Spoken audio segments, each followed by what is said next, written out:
Hello， 大家好，你还记得2012年12月21号吗？传言中的世界末日，还出了一些类似世界末日的电影。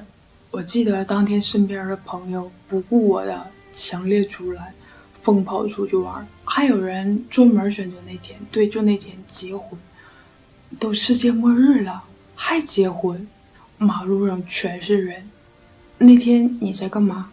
我就在家老老实实、认认真真的思考，要不要把我的小积蓄都花光。但我又一想，我真的把钱都花，末日要没来，要没毁灭呢，那不就是人这一生最痛苦的事你知道什么吗？啥呀？是人活着呢，钱没了。2012年12月21日是玛雅预言中的世界末日，也是印度教中一个时代的结束。在过渡到下一个时代的过程中，我们将会发生巨大的改变。今天我们就来聊聊觉醒的时代。地球一直围绕着太阳转，而且还在不断的自转，地球的自转轴也在不断的移动，缓慢的向西偏移。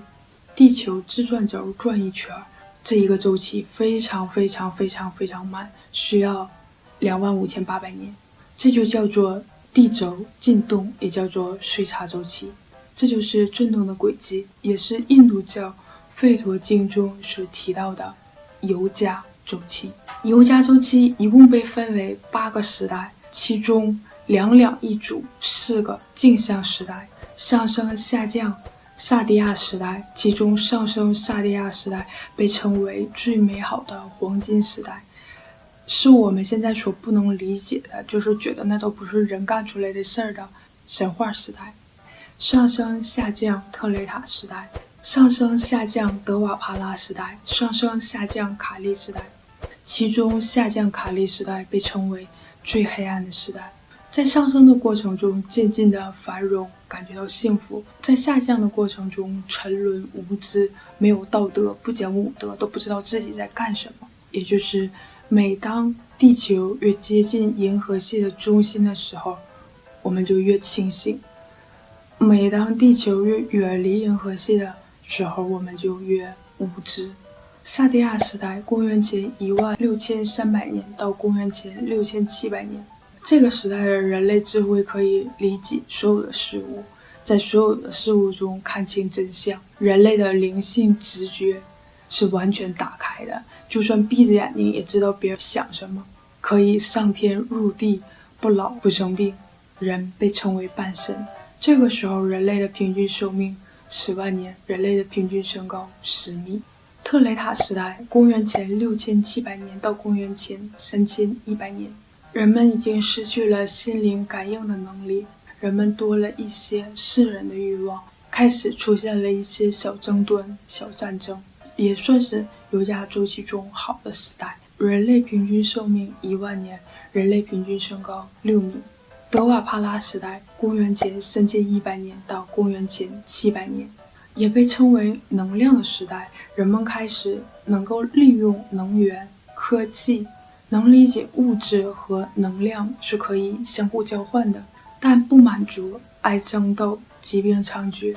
从德瓦帕拉时代开始，人们做任何事只是为了自身的利益。这个时候人类的平均寿命1000年，人类平均身高3米。卡利时代，最黑暗无知的时代，人们只追随自己的欲望，极度的自私，只能理解物质的东西，环境污染，食物短缺，反正啥不好的词儿给这时代就对了。追随自己的欲望，极度的自私，说的像不像小动物？这时候人类的平均年龄100年，人类的平均身高1.6米。年龄对上了，身高对上了，我们现在不会在卡利时代吧？下降卡利时代，上升卡利时代，从公元前700年到2012年已经结束了。我们现在是在天几乎蒙蒙亮的上升的德瓦帕拉时代，也就是揉揉眼睛可以起床，在觉醒中觉醒的时代。在萨蒂亚时代的时候，人们更接近于神性，更务实；到卡利时代的时候，人们就跟小动物似的，只关注本能的需求。也就是从高意识维度下降到低意识维度的时候，开始出现了因果业力。据说逃出因果轮回的钥匙是禅定冥想，这就是瑜伽周期。如果你是第一次听，是不是觉得挺不可思议的？最重要的就是它不符合科学，不是说这就是真的，这就是真相，只是抛出介绍这样一个概念，它是真是假由你来判断。在这个过程中去体会，去发现答案，不是更有乐趣吗？我也是在2年前第一次听到瑜伽周期这个概念，就觉得挺像神话。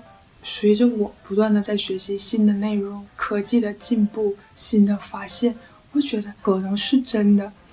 就像之前我们都不相信南极和北极是在变化的，现在我们知道这就是由于岁差周期造成的极移现象。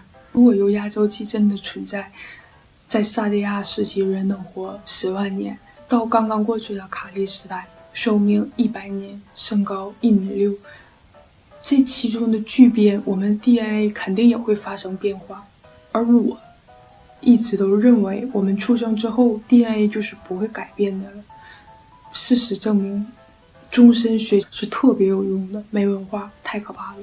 自发基因突变在人的一生中都会发生，只要我们意识到我们在觉醒的路上，有1%的人之前聊过，我们就会发生改变。